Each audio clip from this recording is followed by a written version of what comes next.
How's it going, everyone? Sethphir here once again, and I'm back with part 2 of the War and Territory 50 vs 50 strategy tips guide. And we are going to be looking at the more strategic side of things this time around. So, what we'll kind of go over is essentially the ways you would want to conduct a war with your company, or just general thoughts that I have seen so far that seems to work for things. I've played in a lot of wars and I've seen everything from very no strategy at all to very moderate decent strategies, some more advanced strategies, and I'll kind of give you an idea of how to approach attacking and defending these forts from the best information that I have right now. Of course, the meta can evolve over time and things will shift. I'm sure more things will be discovered as everyone gets more experience. But for now, this will give you a general game plan of sort of what to expect and what may work. And without further ado, we'll go ahead and hop on over. So as you can see on my screen here, I have some sort of a weird amalgamation of the New World fans map resource, New World-map, and also some of my own just images and screenshots that I kind of put in Paint here to kind of make things come alive. And so the reason I did this is because I wanted to best visually represent the strategies that I would be talking about, and I feel that this does so. So we'll go ahead and jump right into this. As you can see, this is the Everfall fort. Every fort layout is different, but the concept is roughly the same. There's usually three, if you can see my cursor in the top here, I'll just put a little star so you can see. There is three, I guess, entrances that you can come out of if you are the attackers. So you can spawn in one of these three locations and kind of run out towards a side. There are also a B, and C point to capture. Once you have captured those, if you take a look down here where the star is, you will see gates, and these are entry points into the fort itself. And the centerpiece here is going to be the actual fort bar. So once you capture this and you fill that ring red, you will successfully take the fort. And then vice versa, for the other team, they just want to defend this. So one thing to note is there's two side back doors, as you can see over here next to the orange, that are actually just like back doors, so to say. They have a small gate, and it's a small entrance as well, so you can kind of come in through there. So there should be 5 points of entry to this fort once you have secured all three of these flags down. So let's talk about what I saw so far in the beta. So I think since the game is new, I saw people directly just going in a straight line here for B. Like right out the gate, all 50 players just rush B. And it is what you would expect, right? People are new. They're like, yeah, I want to get in there. This is the closest point. It's fantastic. So I've also seen some strategies where some people will send their main force to B and send some side forces to A and C. Maybe they delegate about 5 to 10. I think this is the better strategy for attacking. It's one of a few that you can do. It's definitely a step up. I think as time goes on, we will probably see a lot more, and I guess I'll use some terminology here, but microing, which is just referring to kind of using or controlling a small unit group to get things done on the map. I believe it's an RTS term. Somebody correct me, but it's just something I've always known or has been in my head. And then there's also macroing, which would be the large-scale overview of the entire map and how that's going. So what would probably ideally happen is several groups of 5 to 10 would be split out, making advancements on points and trying to get this sort of hit-and-run tactic going. So we'll go ahead and jump back here and take some of these. So my best advice for now for attacking would be that sending a large force to one area, to B, so to say, would serve as a big distraction, right? So in the beginning, if you have everyone go B, the enemy team or whoever's commanding the enemy team will be forced to react to that, right? So they're going to have to pool their forces to B. And this allows you to make little splits to go in different directions. And when you do that, when you do a split of 5 to 10, or maybe even more, you force the enemy's shot caller or commander to react. And when he reacts, he has to basically delegate how many people he's going to send over to that area. And this could be to your big advantage. Like, if you know you have a squad of 5 elite players and they're really good, if you want to send them to C when everyone's attacking B, they might be able to pool more than just the 5 there to counterbalance that equation. So if your 5 starts winning that 5 versus 5 battle at C, and then all of a sudden the enemy commander says, oh my gosh, we're losing, send more people. When they send more, they send 5 more or 10 more just to get those 5 people off of C. That means all of a sudden they're weaker in the middle. So your big force, or your Zerg force, would be able to kind of overwhelm them, and that would be an ideal time to push up. So that's just base strategy for a lot of things that I would think would happen in the future. I think as time goes on and groups get better, you will see many more micro squads or small squads splitting up and doing different things on the battlefield and causing chaos, but a lot of converging and reconverging. So just think of it like a swarm of bees. We're kind of all attacking together, but then we branch off and do a little bit of our own thing, and then we rejoin and we come back and we fight again when the enemy is just not in a good position, rotation-wise, or things of that nature. One thing I will note is when somebody takes a flag, you can, let's say if you're the attackers and you take B, they can spawn on the B flags.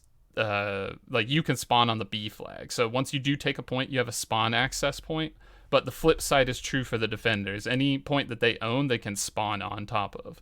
So if you've taken successfully A and C, and B is the only flag left, they can directly spawn on top of you. But that could be mitigated with mines and just having everybody killing the things of that nature. So we won't go too much into detail of that. But generally, I think the best play here is to force the other side to react to split decisions. And that will really show if the enemy, whoever's leading the enemy side, does not have experience dealing with micro groups. So once you have taken A, B, and C, you will get access to the main gates, but we'll probably talk about some other elements because siege weapons do play a big part in this. So I'm going to go ahead and make like a few good placements that I've seen. Just random things out here. All these orange stars would be like siege weapons. So sometimes people just try to set up in weird spots in the mountains and stuff too. That's always a great place to go for these siege weapons. So you could put a cannon there and start shooting the point. You could put a fire mortar there and start shooting the point. But do keep in mind that the enemy will have, I'll just go ahead and use different colors, use yellow. They will have cannons on their walls, so they're going to be shooting from these little yellow stars as well. So they will hit your siege weapons, and if they have ballistas, they can take them out really quick. So just be smart about your placement. There's a lot of hill areas. Each map is different, so try to hide it somewhere sneaky, but you can still access and shoot the point. That's generally a good idea. So you would use these siege weapons to sort of kill their siege weapons, but also support your advancement or attack on a particular point.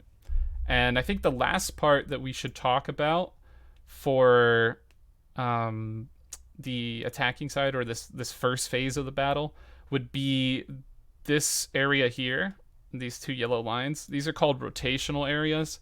So what happens a lot is a force will come in and they'll start attacking B, but they may want to split off to C. So controlling this in-between zone right here where I have it stretched out in the bottom is very important. You can drop a lot of landmines and things of that nature, but as you move your force through these areas to go to a different point, you always want to be engaging or controlling the space between these areas, because if you do not, then they're just going to run up behind you. They're going to get access to your healers and your squishy characters, and it's just not going to be a good time. So do try to keep that in mind. We will go ahead and push forward then. let's assume that you do finally successfully manage to take both or all of A, B, and C. And I do think that there is a good order for that. I think taking A and C first is best because what that allows you to do is spawn at both A and C, which is opposite sides of B, which basically gives you sort of a pincer in the long term. So you could spawn here at the C flag and run directly behind to B, and same with A. Whereas if you were to take, let's say, A and then B, you have 2 points of spawn, but they're all coming from the same direction, right? So everyone knows that you're going to be running from this either north area or from the base area. So you're trying to get to C that way. So it makes it just like easier for the enemy to defend because they can just load a boatload of mines up in this area right here. And then, you're going to walk into these mines. You're going to have to spend time to get rid of the mines. They're going to focus all their siege fire there. So just be aware of that. So let's say you do finally manage to take A, B, and C. Okay, that's done. Then we're going to go into the actual fort. So there's 5 ways to attack this. And these gates are kind of strong. They can be upgraded depending on the enemy's fort and what they've invested into their territory. There is a few things to be aware of. Burning oil can pour over the gates, so you may want to be cautious of that. And other than that, a lot of people take siege weapons and they set them up like right here, like in front of the gate or wherever that may be, right? So what that does is it just kind of lets you shoot into the gate area, so you can shoot past and you can kind of help your teammates a little bit. So what I saw that worked, or what I saw that didn't work first, was everybody rushing one particular area. And what do I mean by that? Let's go ahead and pull these off and go ahead and right here. If we're all rushing B, it's very easy for the enemy to just put their forces here and crush you as you go through the gate, right? So the best way to break gates is powder kegs. You can also kind of deal damage to them just by hitting them. They do die pretty quickly, to be fair. But powder kegs are definitely the way to go. They take a large chunk of health from the gate. It is an item that you can buy for, I think, 50 coins, war coins. You get that through killing people in the battle. And what you do is you place it down, you kind of interact with it, and you trigger a timer. And then once that timer's triggered, then it will blow up after a while. I do think that you can shoot it. I heard that some musket people were able to trigger it somehow. I'm not sure if that's exactly right, so don't quote me on that. But if it is, then fantastic. Give it a try. Let me know if it worked for you. So you want to blow down these gates, and once you do, you get access to this middle final flag point, I guess. And this is just king of the hill, essentially, from there. So the more people you have into this middle point right here, the better or the faster it's going to count down. And if you do manage to keep people in there for long and keep killing the enemy and pushing them off, then you win the battle, right? So what is an optimal strategy at that point? Optimal strategy would be to either push from, and this is in my personal opinion, I think some better strats can be evolved over time, but push from either one or two sides and get down 2 of these main gates so that you have 2 access points for your main forces to go through instead of just one chokehold. And then sending some small strong groups behind the flanks. So why do you want to go behind? So when you do go behind, you get up this little ramp here. Hopefully I can put like a star or something next to it because it's a little hard to see. But you'll have to go up this ramp in order to get up, and then you can go right or left, and you can get behind the fort. So what that allows you to do is get into the fort from these entry points, these small ones here that I'm making little stars on. And you can climb up the walls, and you can get on the back side. There's like a giant ramp system, and each fort may be different, but essentially you can climb the walls that the defender has, right? And so you can get up to the top with ranged characters and kind of station behind them, camp them as they spawn in, and, destroy or kill anybody that's trying to purchase additional mines or things from the vendors, because the vendors are located like right here in this area where I make this little triangle, if I can make a triangle. And these are like good prime locations to stop people from getting mines and potions and haste pots and stuff of that nature. So really kind of relying on some of that to, or your, special forces, I guess, to enter these areas and kind of wreak havoc on the enemy is a good way to go. There are tons of ways to go about this. I think that you could also rely on like a good split, like 3 forces from each side, and kind of have all gates coming down. And then once you do get all gates going down, you can have your whole team push at one time from 3 sides. I think that is also a very viable strategy. But I think the point in place here is just do not go in all at one area, because you're just going to get mowed down by AoE and mines and all kinds of things of that nature. All right, well, that gives you a decent overview of everything here.